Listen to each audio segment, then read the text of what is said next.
북미 아메리카 대륙의 개척 당시 경건했던 청교도들은 혹한과 기근 그리고 들짐승과 인디언들의 위협에 직면해 있었습니다.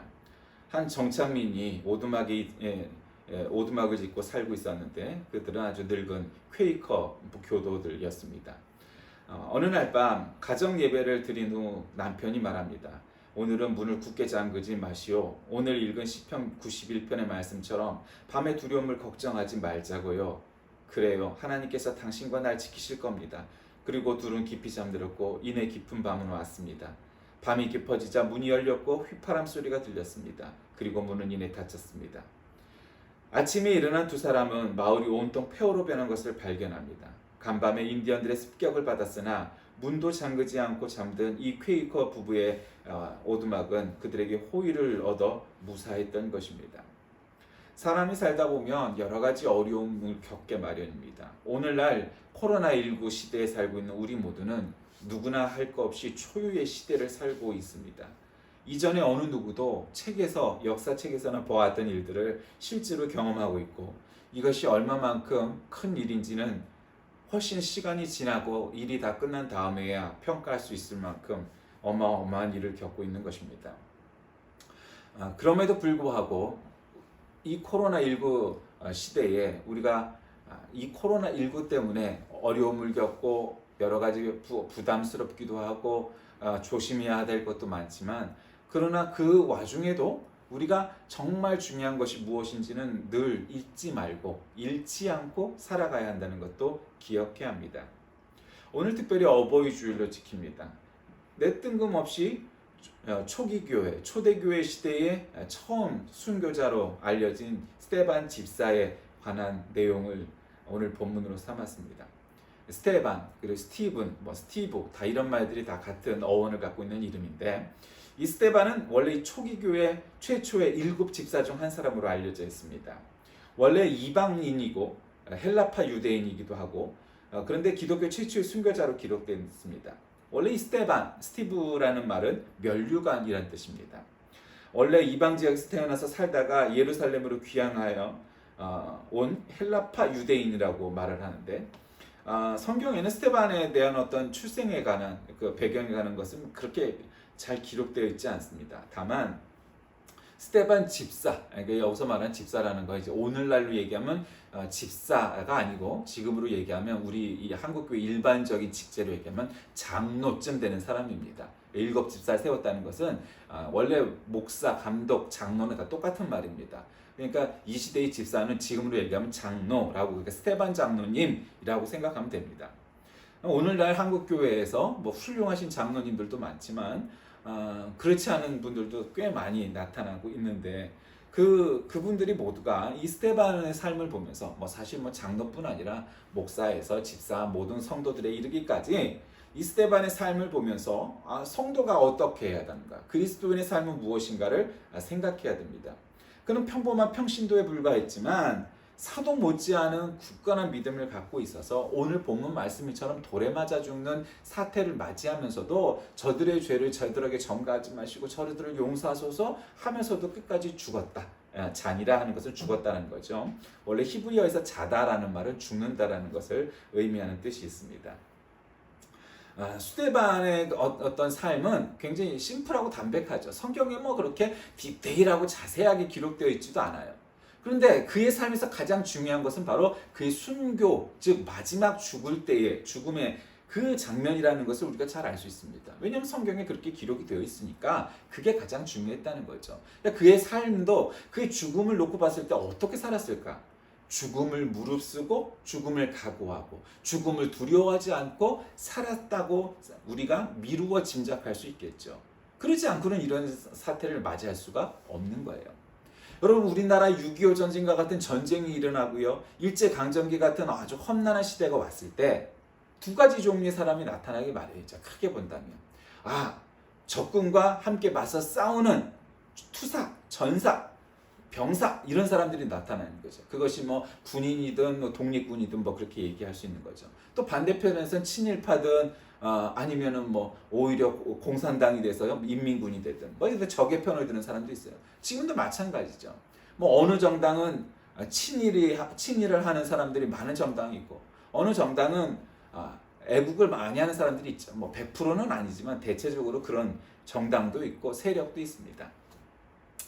근데 스테반이란 삶은 어떠한 인생을 우리에게 보여줬는가, 그거에 대해서 오늘 말씀을 나누고자 합니다. 54절에 보니 그들이 이 말을 듣고 마음에 찔려 그를 향하여 이를 갈거늘 스테반이 성령 충만하여 하늘을 우러러 주목하여 하나님의 영광과 및 예수께서 하나님 우편에 서신 것을 보고, 이렇게 시작을 하죠. 이 말은 뭐 어떤 뜻입니까? 그러니까 양심이 있는 사람은, 그래도 최소한 귀가 열려있는 자는 성경의 이야기든 불경의 이야기든 그게 마음에 찔려 하는 것이 정석입니다. 누구나 그래야 돼요. 성도는 성경을 읽고 마음에 찔림이 없습니까? 있어요. 없으면 그건 성도가 아닌 거죠. 나는 충분히 성결해 라고 믿는다면 그건 성도가 아닙니다. 그건 교만한 것이고 성도도 아닌 거죠. 어느 사람인들 말씀을 읽고 내가 이 말씀대로 살지 못했구나, 내가 이 말씀처럼 살지 않는구나 라고 찔림이 있는 것이죠. 그러니 성경의 말씀을 탁 들이대면 아이쿠야 내가 찔렸구나, 내가 찔린다, 이렇게 여기는 것이 양심적인 사람, 믿음이 있는 사람 다 그런 거죠. 근데 오늘 스테반을 잡아 죽이려 했던 사람들은 오히려 그를 향하여 이를 갈았다는 거죠. 여러분, 진리의 말씀에, 옳은 소리에 이를 가는 사람들이 세상에 많이 있죠. 그러니까 결국 스테반을 잡아 죽이는 것도 네가 뭔데 이 자식아, 네가 사도야 뭐야, 랍비야 뭐야, 결국 겨우 평신도 주제에 라고 막 하면서 그랬겠죠. 네가 뭔데 믿음을 위해서 네가 죽을 수 있어, 목숨을 걸 수 있어, 그러면서 막 그를 핍박을 하고 막 공격을 하니까 스테반이 오히려 성령 충만했다는 거죠. 위기가 올수록 성도는 성령 충만해질 수밖에 없는 거죠. 하늘을 우러러 하늘을 쳐다보니 하나님의 영광이 보이고, 예수님께서 하나님의 우편에 서신 것을 보면서 하늘이 열리고 인자가 하나님 우편에 서신 것을 보게 되었다, 이렇게 말을 하기 시작을 합니다. 그랬더니 사람들이 더 열받았고, 예수란 자가 하나님 우편에 앉았다고, 이게 또 옳은 소리를 하니까 이제 거기서 열을 확 받은 거죠.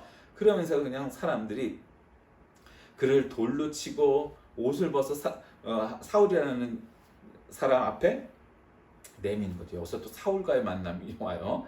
어쨌든 그러니까 거기서 죽으면서 주 예수여 내 영혼을 받으시옵소서, 이 죄를 그들에게 돌리지 마옵소서, 이 말을 하고 죽게, 그러한 일이 있었다라고 말을 하고 있는 겁니다.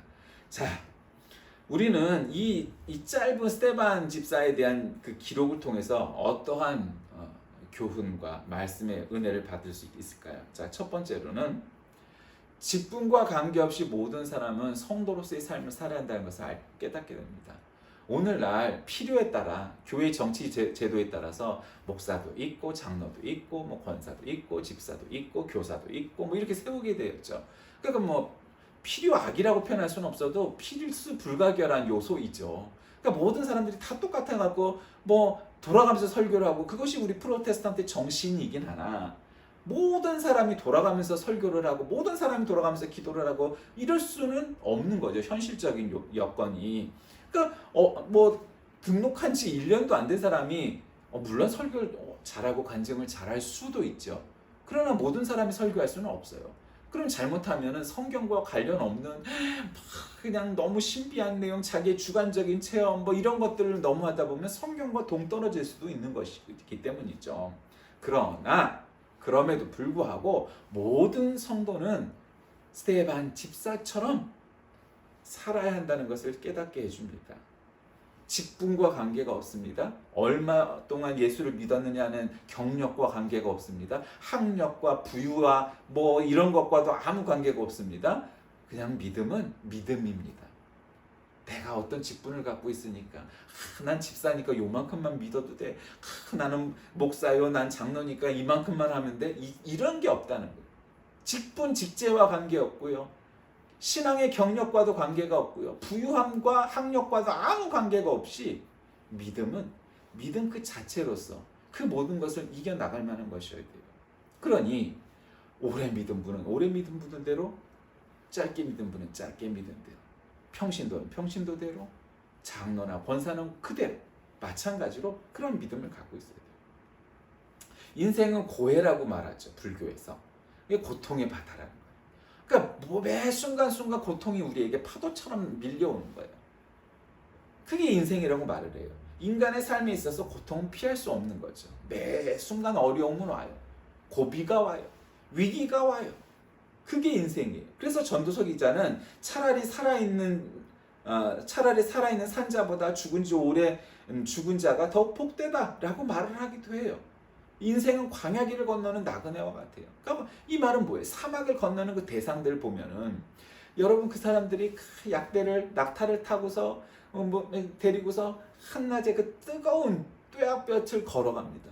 물을 마음껏 마실 수도 없고 씻을 수도 없고 또 밤이면 또 사막이 추워서 그 추운 데서 담요 한 장을 덮어가면서 추위를 덜덜덜 떨면서 지내는 것이 바로 사막의 삶입니다. 그게 인생과 같다라는 거죠. 자, 둘째로 성령이 충만한 사람이 되어야 됨을 깨닫습니다. 여러분 지금 스데반 집사는 사람들의 모진 핍박과 고통 속에 있고 돌을 들어서 돌에 맞는 순간이고 맞고 있습니다. 근데 그 순간 그가 성령 충만했다는 거죠. 여러분 사람에게 누구나 두려움이 있죠. 높은 곳에 올라가면 두려운 사람도 있고요. 어떤 사람은 풍선을 보면 두려운 사람도 있고 또 조류를 보면 뭐 그런 사람도 있고요. 개를 보면 또 두려워하는 사람도 있고요. 세상에는 두려운 존재들이 많이 있습니다. 그런데 자기가 그렇게 두렵다고 느끼는 순간 상황 속에서도 성령이 충만했다는 까닭, 그것은 무엇이겠습니까? 이 사람이 진짜 백이, 요즘 말로는 진또백이 믿음을 갖고 있었다는 거죠. 이 사람은 진짜 성령 충만한 사람이었기에 위기가 왔을 때 성령 충만했다고 오늘 성경은 기록하고 있습니다. 여러분은 어떠십니까? 여러분은 위기가 왔을 때, 문제가 됐을 때, 인생의 파도 세파가 몰아칠 때 성령 충만하십니까? 그게 스데반 집사처럼 성령 충만한 사람이 진정한 성도, 진정한 그리스도인을 믿으시길 바랍니다. 어려움이 왔어. 왜 하나님은 나한테 이렇게 고난을 주시는 것일까? 하나님은 살아있을까 없을까? 이따위 쓸데없는 생각을 하는 것은 믿음과는 관계가 없고, 문제가 생겼을 때, 위기가 왔을 때 나한테 고난이 닥치기 시작했구나. 우리가 느끼잖아요. 어려움이 이제 오기 시작하고 그 순간을 겪을 때, 그때 이게 기도해야 되는구나. 오히려 말씀을 읽고 찬양을 하고, 그래서 내가 더 성령 충만해져야겠구나. 내가 더 무장해야겠구나. 위기가 왔다는 건 내가 이게 좀 풀어졌으니까 좀 더 이렇게 단련하고 내가 이렇게 무장을 해야 되는 시기구나 하고 다짐을 하는 것이 성도라는 거예요. 여러분 전쟁이 났는데 도망을 가는 병사는 뭐예요? 그럼 병사가 아니에요. 전쟁이 나면은 더 용감하게, 이전에는 그냥 평범했지만, 전쟁이 났으니 정말 내가 죽을지도 모르지만 내가 목숨을 걸고 나가 싸워야 되겠다. 이렇게 마음을 먹는 게 병사죠. 아니, 어떤 사람이 나가서 총 들고 싸우는 거 내가 언제 죽을지도 모르는데 두렵지 않은 사람이 세상에 어디 있겠어요? 다 두려워. 그런데 두려우니까 뒤로 돌아서 탈영을 하고 도망을 가면 그건 병사가 아니에요. 병사의 사명은 죽을지라도 전장을 떠나지 않고 나라를 위하여, 결례를 위하여 싸우는 사람. 그게 군인이에요. 그게 병사예요. 성도는 어떤 사람이죠? 내가 죽을지라도 죽을 수 있는 가능성이 있지만 이 전쟁을 떠나지 않고 여기서 맞서 싸우는 것이 그리스도인인 것입니다. 교회 지도자인 것입니다. 어떻게 그렇게 가능해요? 성령이 충만하기 때문에. 성령이 충만해야 가능하다는 거죠. 자, 오늘 본문에는 또 지혜라는 말이 나오죠. 이 원래 지혜라는 그 원래 뜻은 구별하다, 분간하다 이런 거죠. 그 지혜라는 건 막 잔머리 돌려갖고 어떻게 하면 내가 이것을 벗어날 수 있을까?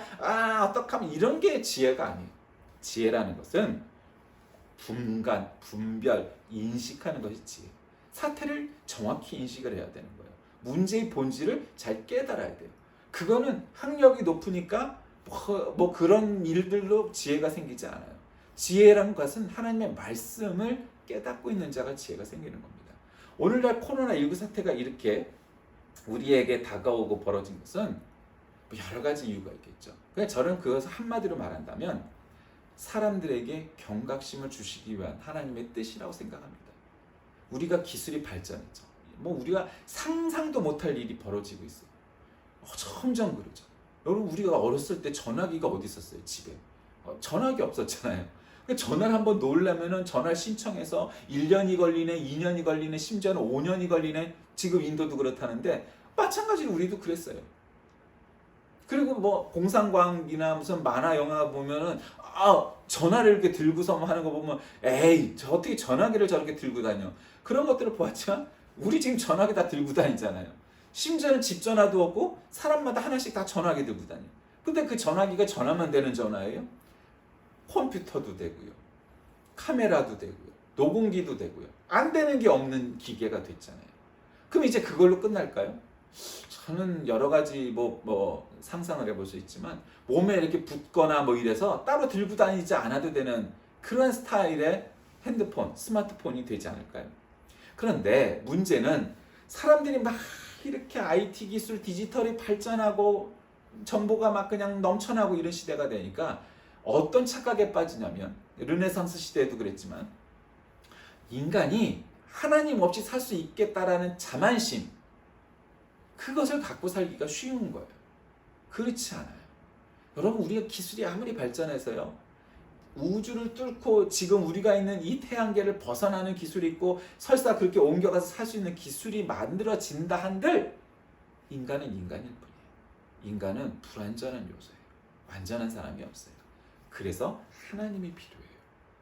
그래서 우리는 믿음이 있고 지혜가 있습니다. 그러니까 지혜라는 것은 우리가 과학적으로 얼마나 이성적으로 발전하느냐에 관련된 문제가 아니에요. 우리 학력이 적어도 나이가 어려도 인생의 경륜이 짧아도 인생은 하나님 없이는 불가한 인생이고 존재라구나.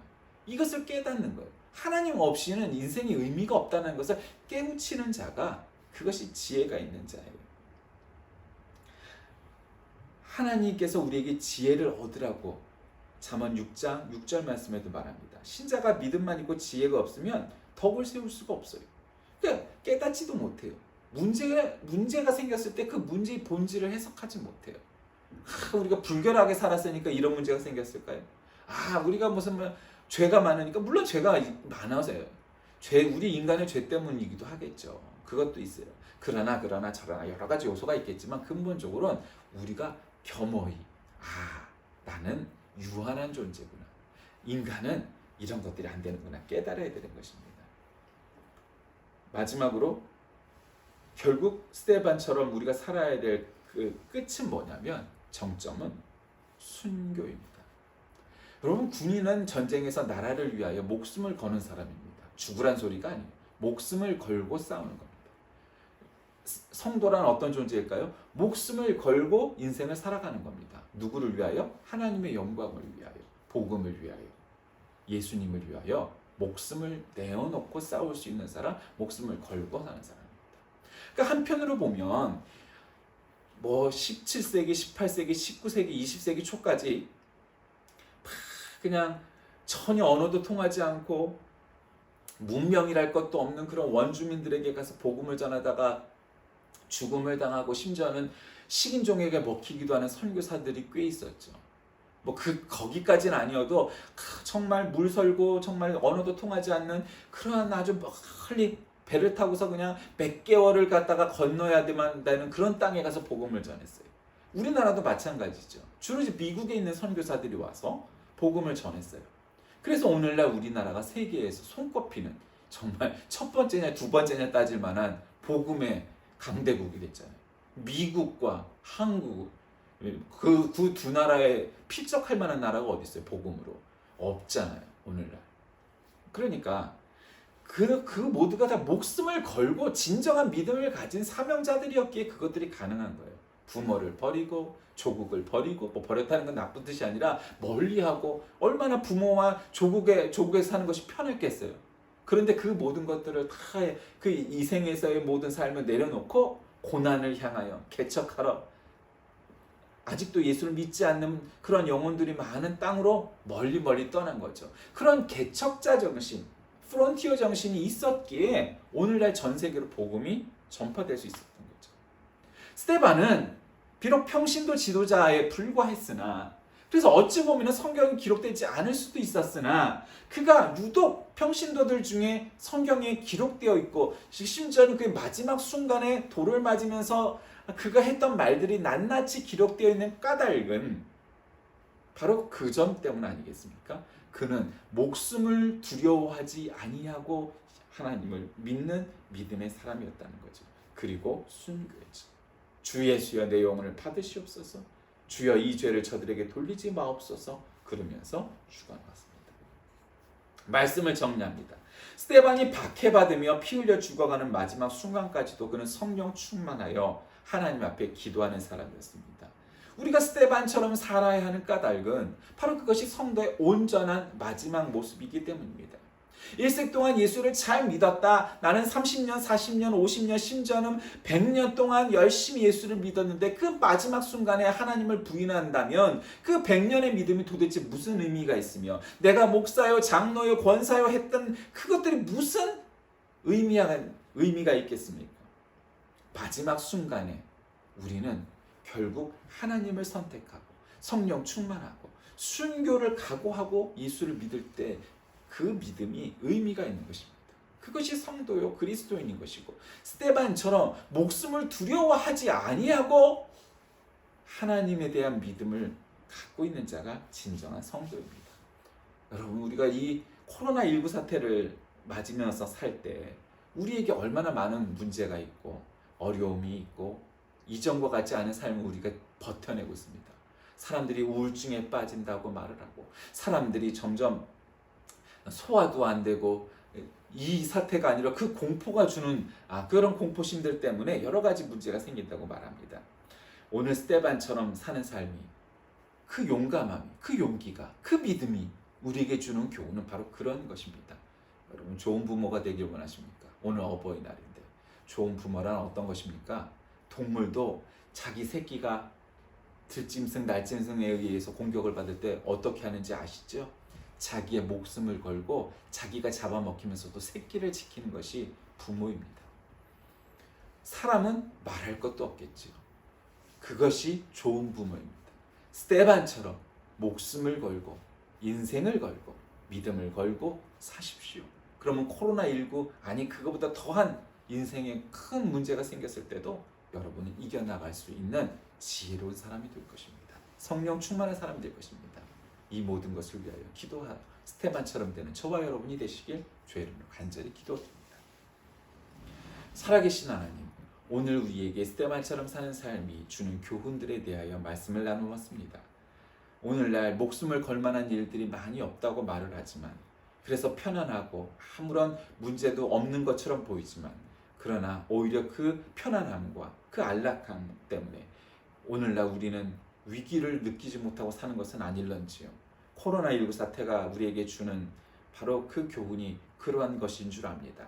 오늘날 지구 반대편에서는 굶어 죽고 병들어 죽고 여러 가지 이유들로 말도 안 되는 이유들로 선진국에서는 볼 수도 없는 이유들로 죽어가고 있는데 그 육체의 죽음보다 더한 어려움과 급격한 문제는 바로 그들의 영혼이 하나님을 믿고 예수 그리스도를 영접하지 못하고 죽어간다는 데 있고 그들을 아직도 내버려 두고 있는 우리 자신의 나태함 때문입니다. 주여 이 사실을 깨닫고 우리의 사명 잘 다짐하고 온 세계를 향하여 복음을 들고 나가는 우리가 되게 하여 주옵소서. 예수님의 이름으로 간절히 기도드립니다.